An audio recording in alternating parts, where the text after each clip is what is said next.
Quel plaisir de vous retrouver au Maternelle d'Afrique. L'émission La famille est à l'honneur. Vous êtes prêts? On y va! Aujourd'hui, au Maternelle d'Afrique, nous irons à votre écoute pour échanger sur le retour à la maison après l'accouchement. Puis, les enfants de la récré nous diront ce qu'est une dispute. Dans notre rubrique de femmes inspirantes, elles l'ont fait, nous recevons Prisca Gilbert. Et enfin, nous terminerons en beauté avec la rubrique Papaye et Carité où nous recevons Aurélie et Liam. Mais pour commencer, nous allons répondre à vos questions sur l'alimentation dans notre rubrique Miam Miam.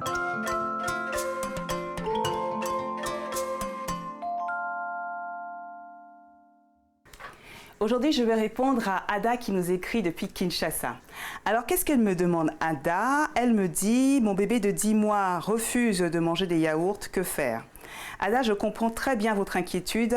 Vous vous demandez si le fait qu'il ne mange pas de yaourt va créer des carences en calcium, n'est-ce pas? Eh bien, vous avez parfaitement raison de vous poser la question. Vous savez que les yaourts, c'est super parce que c'est un aliment qui contient des probiotiques, donc de très bons microbes qui sont bons pour l'organisme. J'en ai un là d'ailleurs. Le yaourt, bien entendu, c'est riche en calcium, mais si votre bébé n'aime pas les yaourts, vous savez que les enfants ont chacun leur goût. Donc si votre bébé n'aime pas les yaourts, ce n'est pas grave, vous avez d'autres aliments où il va pouvoir trouver le calcium, notamment le lait. Ce qui est recommandé, c'est que votre enfant ait 500 ml minimum de lait par jour. Ce que vous pouvez faire, c'est, vous voyez là, j'ai une compote de mangue. Hop là, j'en profite. Vous prenez un peu de compote que vous mélangez comme ça à votre yaourt. Et en fait, votre enfant, il n'aura pas forcément l'impression de manger du yaourt, il aura l'impression de manger une compote de fruits un peu lactés. Autre chose que vous pouvez faire découvrir à votre enfant, aujourd'hui, je voudrais vous parler de la canne à sucre. Donc, ce qui est super avec la canne à sucre, vous savez, les enfants là, qui commencent à marcher, qui commencent à toucher à tout et qui mettent tout à la bouche, vous voulez me donner un morceau de canne à sucre pour qu'ils mâchent comme ça. Il y a un jus sucré qui va s'extraire de la canne à sucre. Ils vont adorer. Alors, j'ai demandé à notre nutritionniste, le docteur Amenito, ce qu'il en pensait. Et il nous a dit que la canne à sucre avait une composition très intéressante parce qu'elle contient donc du magnésium pour lutter contre la fatigue. Elle contient du potassium pour le cœur, des oméga 3 et 6 qui protègent le système cardiovasculaire. Et ce qui est super avec la canne à sucre, c'est qu'elle permet de lutter contre les infections et de stimuler le système immunitaire. Alors Ada, j'espère que j'ai répondu à votre question. Et si vous aussi, vous avez des questions sur l'alimentation auxquelles vous souhaitez que je réponde, vous n'hésitez pas à les poster sur la page Facebook des Maternelles d'Afrique.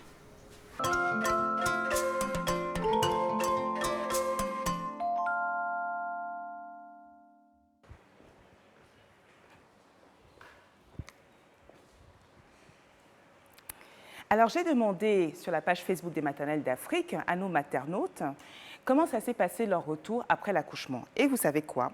62% d'entre vous disent avoir eu un retour difficile contre 38% pour qui c'était sans problème. Le retour après la maternité, là, ça peut être épique, hein.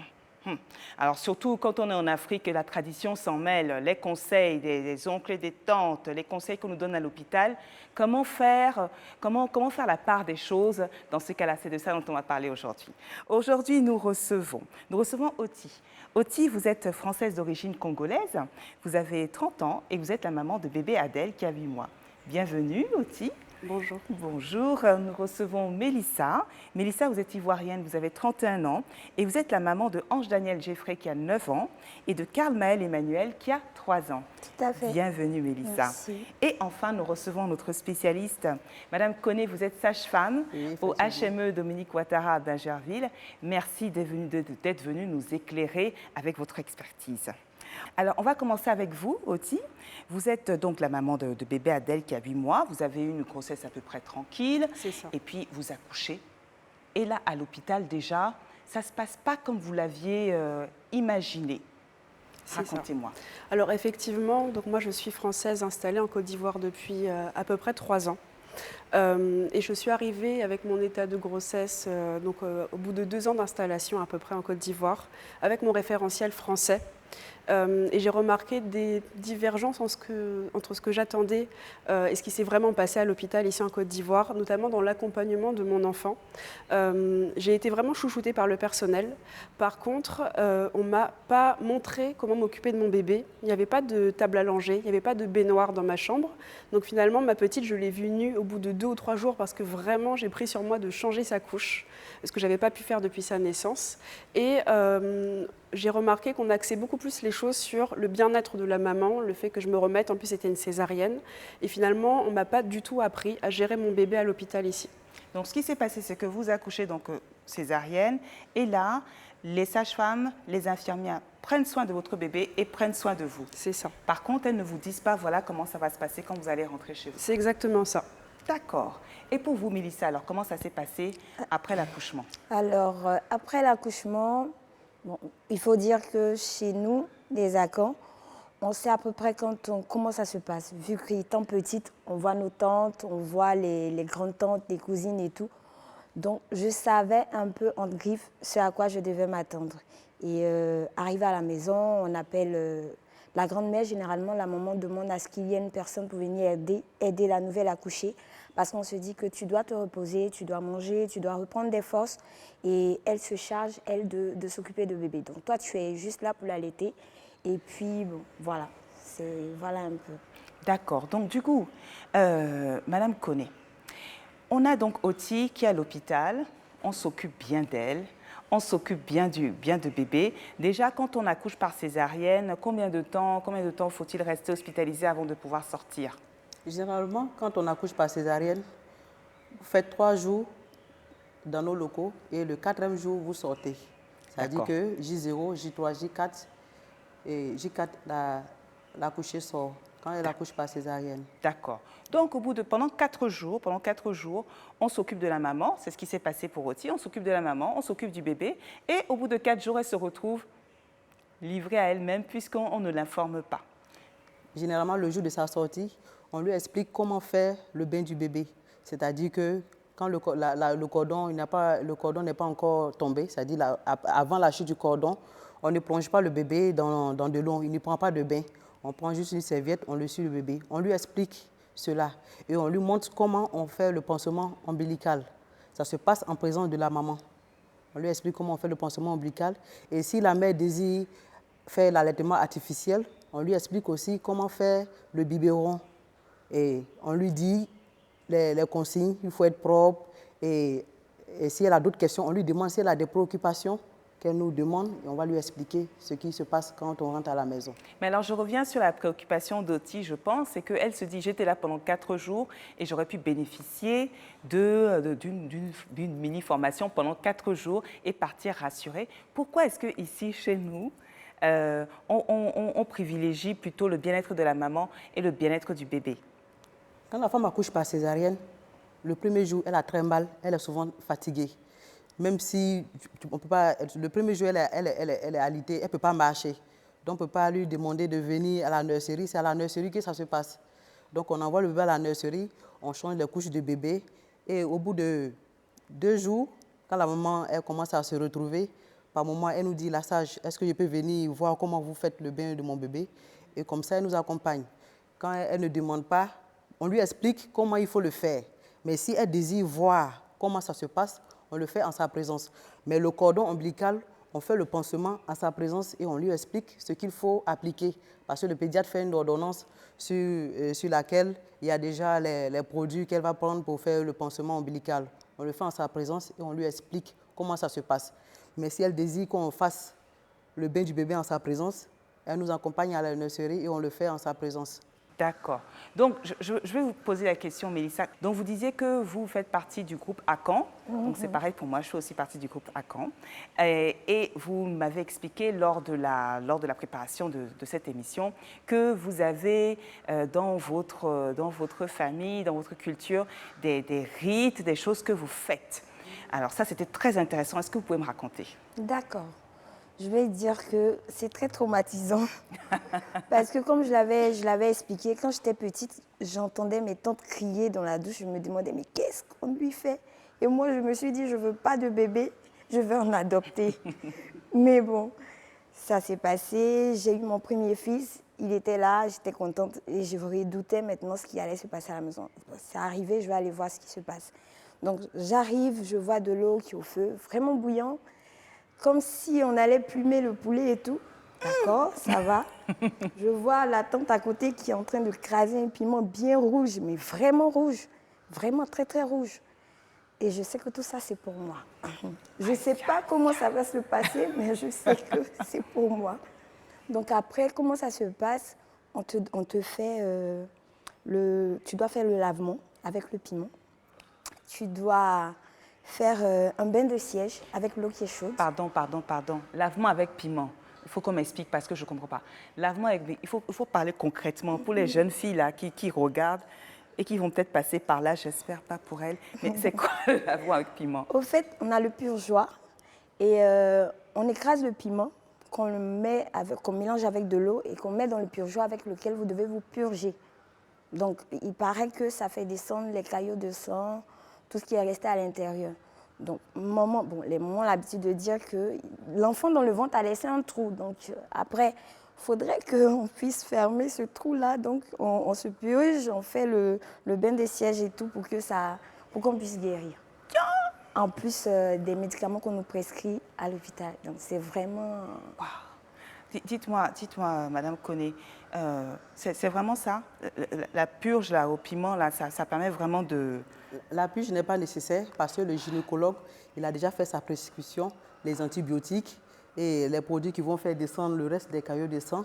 Donc, ce n'est pas nécessaire. Vraiment, on torture les femmes accouchées pour rien, sinon ce n'est pas nécessaire. Donc, c'est quelque chose qu'on faisait avant, oui, quand on accouchait à la maison, voilà, par exemple. D'accord. Voilà. Mais il y en a qui le continuent, comme elle a dit tout à l'heure, on lui a fait. Mais je me rappelle, quand j'étais en stage, on a reçu une dame en état de choc. Quand on a demandé aux parents, ils ont dit, elle a accouché, on a fait son eau de purgeoir, elle allait se purger dans la douche et puis elle s'est évanouie. Elle l'a envoyée dans un état de choc. Vraiment, Dieu merci, on a pu sauver la dame. Mais c'est souvent très douloureux parce que la quantité du piment, c'est une grande quantité, ce n'est pas dosé. Et l'eau, en plus, est très chaude. Et tu vas introduire ça, excusez-moi, c'est très douloureux. Oh là là. Voilà. Là, et puis aussi, souvent, la bassine, on fait une eau chaude et on demande à l'accouchée de s'asseoir sur la bassine. Ça, c'est très dangereux. Souvent, quand on a fait une épisiotomie, c'est-à-dire qu'on a fait une suture. Généralement, on fait la suture avec du fil résorbable. Et les fils peuvent relâcher en contact de chaleur ou d'eau chaude. Si une accouchée, on lui a fait une épisiotomie et les parents lui demandent de faire le bain de la tache chaude, les fils peuvent relâcher et ce sera l'objet d'une reprise. Vraiment, c'est vraiment douloureux, c'est pénible pour les femmes. Le gynécologue précise déjà les produits qui peuvent traiter la plaie qu'elle dit. Le gynécologue précise les antibiotiques et on n'a pas besoin de faire ces méthodes. Parce que souvent, c'est vraiment pénible pour les femmes. Il y a des femmes qui ne font pas ces méthodes, mais après l'accouchement, elles se sentent bien, il n'y a pas de problème. Donc, il faut souvent vraiment faire avec attention. Les méthodes traditionnelles, il faut les pratiquer avec attention. Alors, Oti, vous rentrez chez vous. Et comment ça se passe à la maison? Alors, du coup, vous trouvez votre bébé et avec vous-même? C'est ça. En fait, le papa d'Adèle souhaitait qu'on puisse faire venir la nounou le jour même de mon retour de l'hôpital, sachant que moi, je suis restée 1 semaine et pas 4 jours, parce qu'en France, on reste 1 semaine après la césarienne. Et moi, j'ai refusé qu'on ait la nounou qui vienne dès le début de mon retour, enfin de notre retour, parce que je sentais que j'allais me sentir un peu envahie, et je voulais avoir au moins 1 ou 2 journées seule avec le bébé et le papa à la maison pour qu'on prenne nos marques. Donc le premier soir, j'ai dû donner le bain d'Adèle et le papa n'était pas là, parce qu'il termine le travail souvent tard. Et finalement, je me suis retrouvée complètement désarçonnée devant la baignoire, devant le bébé. Il faut tenir bien sa tête, il faut vérifier la température de l'eau. Enfin voilà, c'était vraiment très compliqué. Et le nombril à gérer, donc j'avais même pas encore vu vraiment son nombril sans le pansement. Donc ça a été vraiment très difficile. Donc vraiment, le premier bain, ça a été une expérience assez catastrophique. Et comment vous avez géré justement Je l'ai lavé comme j'ai pu. Voilà, vous parlez d'un tutoriel ou que vous avez regardé sur... Oui, voilà, j'ai regardé sur YouTube. Voilà, j'avais 9 mois pour me préparer, donc c'est un peu de ma faute aussi. Et finalement, j'ai regardé sur Internet comment gérer le bain du bébé. Donc j'ai bien fait attention à laisser son nombril en dehors de l'eau. Voilà, très important. J'ai quand même nettoyé le nombril. J'ai appelé une amie en fait, qui est aide-soignante, qui est française comme moi, qui est installée en Côte d'Ivoire et qui est venue m'aider le lendemain à la maison pour gérer le nombril parce que c'était vraiment quelque chose de très stressant. Et puis pour le bain, j'ai fait ce que j'ai pu. Très clairement, j'ai fait ce que j'ai pu. J'ai essayé de laver la petite. Je me suis dit qu'elle n'était pas si sale que ça et qu'on verrait le lendemain pour vraiment faire le vrai bain efficace.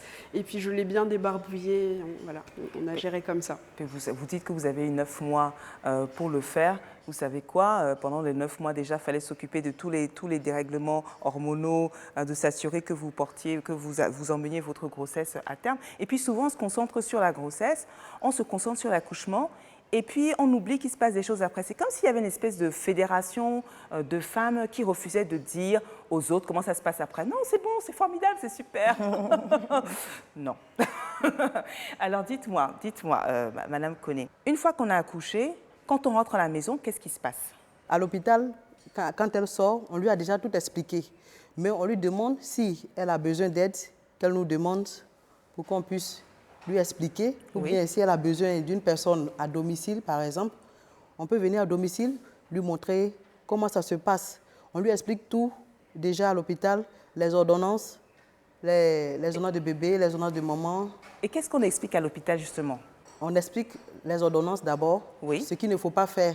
C'est-à-dire que, par exemple, qu'on a montré comment on fait le pansement, le pédiatre a déjà prescrit les produits. Il ne faut pas mettre des feuilles sur le cordon ombilical, ou bien des déchets des animaux, ou bien il ne faut pas s'asseoir sur l'eau chaude, il ne faut pas faire les purges.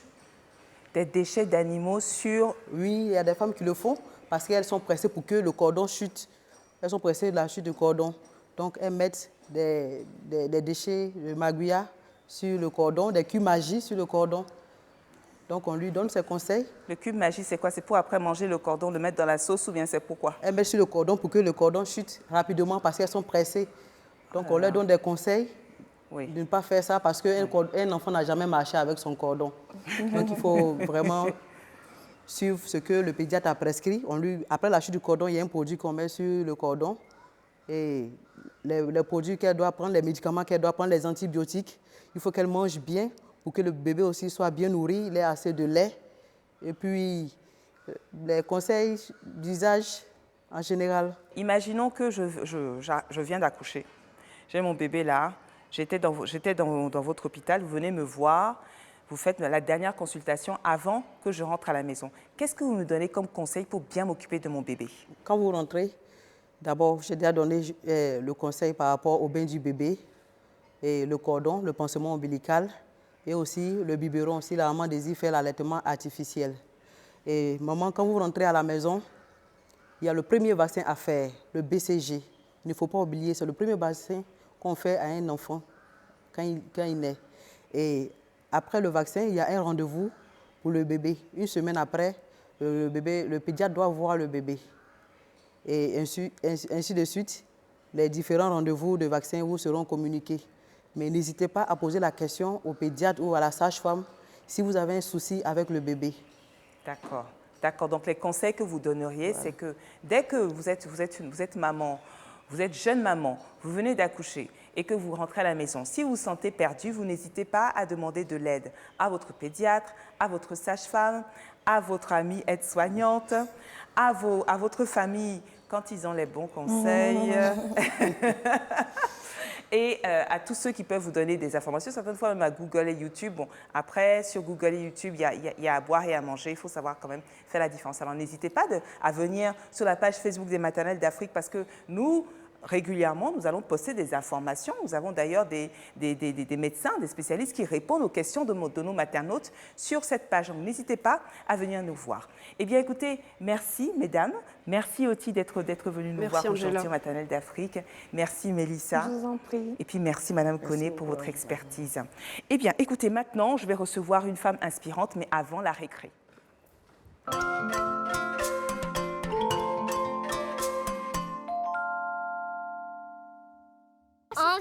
On se tape, on se donne des coups de pied et on se chamaille. Vous vous aimez plus et c'est la bagarre et c'est la fin du monde. Si tu veux jouer à quelque chose et que tu es avec ton ami et que ta soeur vient, elle dit à ton ami de jouer avec elle. tu vas pas être content. Au lieu de faire la bagarre, tu devrais juste aller dire à tes parents et ils vont régler.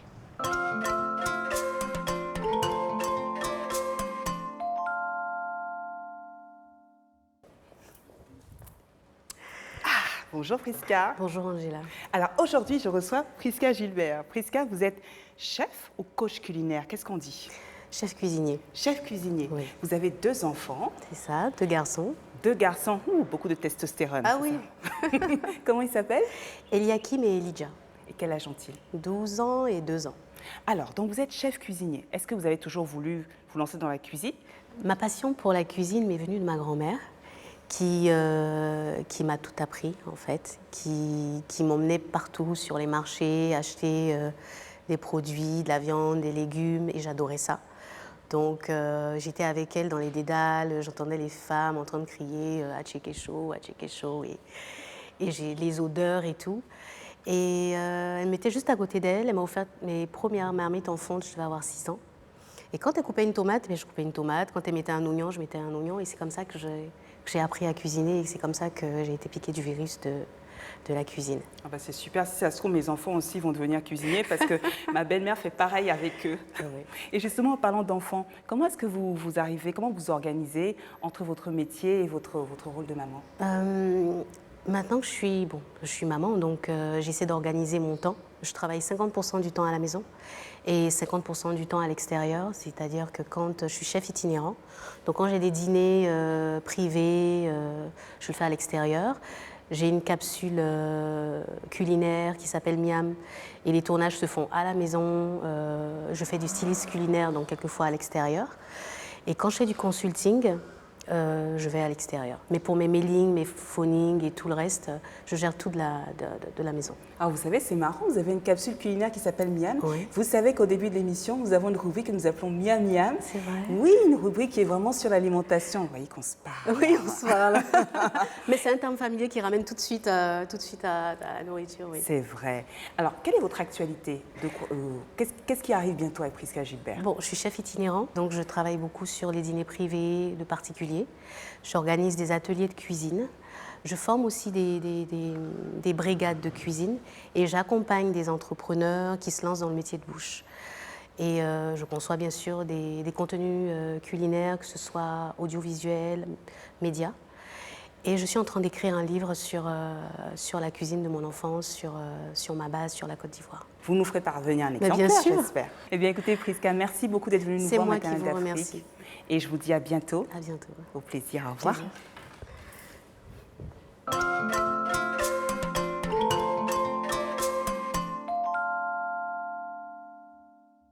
Alors, je reçois Aurélie Eliam. Aurélie, vous êtes comédienne. Oui. Est-ce que vous êtes chanteuse? Est-ce que vous êtes entrepreneuse? Est-ce que vous avez d'autres choses que j'ignore? On va dire, je suis, comme j'aime bien le dire, businesswoman under construction. Waouh. Donc c'est vrai qu'à côté du cinéma, j'ai aussi une agence immobilière depuis 3 ans. Je travaille, on est spécialisé dans la location, la vente et la gestion. C'est super. Vous savez que dans cette rubrique Papa et Carité, on parle beauté, on parle bien-être, on parle de tout ce qui nous fait du bien. Et aujourd'hui, vous venez nous parler de quoi? Je voudrais parler un petit peu de cheveux. Oui. Parce que c'est vrai qu'à la base, bon là j'ai changé un petit peu de tête, mais sinon j'ai les cheveux. Chez nous en Afrique, on change tout le temps, n'est-ce pas? Enfin, pas pour moi. En tout cas, on essaye. Donc c'est vrai que je suis quelqu'un à la base qui suis très naturelle. Mon produit pour cheveux, c'est moi-même qui le fabrique. D'accord. Je fais un produit à base de beurre de karité, d'huile d'argan, d'huile de coco, avec une petite touche secrète qui permet effectivement d'avoir le cheveu soyeux, mais aussi qui permet de faire pousser le cheveu. Ce produit, je l'ai fait tester aussi à des amies qui ont le cheveu crépus, donc ce n'est pas forcément que pour le cheveu métissé. D'accord. Donc elles sont très contentes et elles me boostent à le commercialiser. Donc peut-être, pourquoi pas, très bientôt commercialiser ce produit-là. Alors peut-être que vous allez revenir dans Papa et Carité pour nous présenter votre nouvelle gamme. Le projet, bien sûr. Excellent.